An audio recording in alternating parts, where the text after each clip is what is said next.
Hey, it's Clay, and this will be a video chart on ticker symbol YUMA. We will take a look at the 30-minute time frame.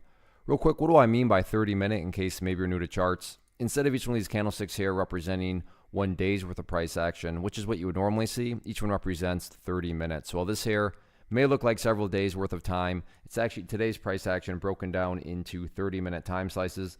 I like to do this time frame and does a good job of telling the quote-unquote story of the price, and then makes mapping out, in this situation, a very logical question, quite straightforward. And that question revolves around the fact that today the price made a nice bounce. Now, granted, it did have a pretty big pullback, but still, even where it closed relative to where it was just on Thursday, any rational person would say, yeah, the price has still definitely made a very nice move on the day. But that leads to the valid question of, but is there any sort of true power behind this price movement, or is this just some sort of kind of knee-jerk reaction, dead cat bounce? In my mind, going into next week, it's all about that 30-cent mark. Why is 30 cents so important? Well, hopefully we can agree on the logic that if this price movement does have genuine power, then it's going to make progress forward. It's not going to go back to where it was, because that'd be a total contradiction. So with that in mind, think about 30. Let's say the price comes down to 30, breaks below it, and then just continues on down.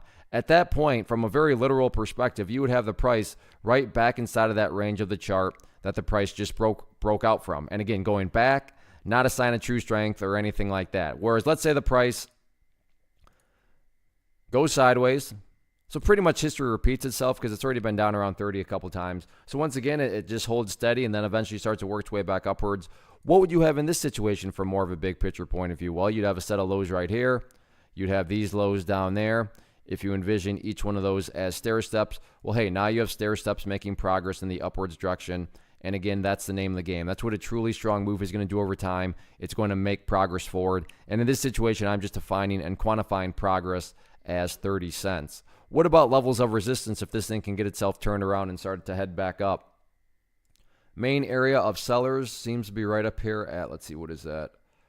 37. So it actually peaked its head slightly up above 37. But if you go back through the history, you can see that quite a bit of area, right there was rejected. And then, of course, today, like I said, slightly got up above it. Point being, right around 37, that price congestion point is going to be public enemy number one going into Monday. Overall, though, at least in my opinion, as of right now, top priority is not necessarily breaking levels of resistance. It's making sure the price doesn't collapse right back to where it was, because for the reasons discussed, if a price goes back to where it was, that is by no means any sort of true bullishness or anything like that. But so far, so good. The price does have an opportunity to build a higher low. So let's see if the bulls can get that job done or not.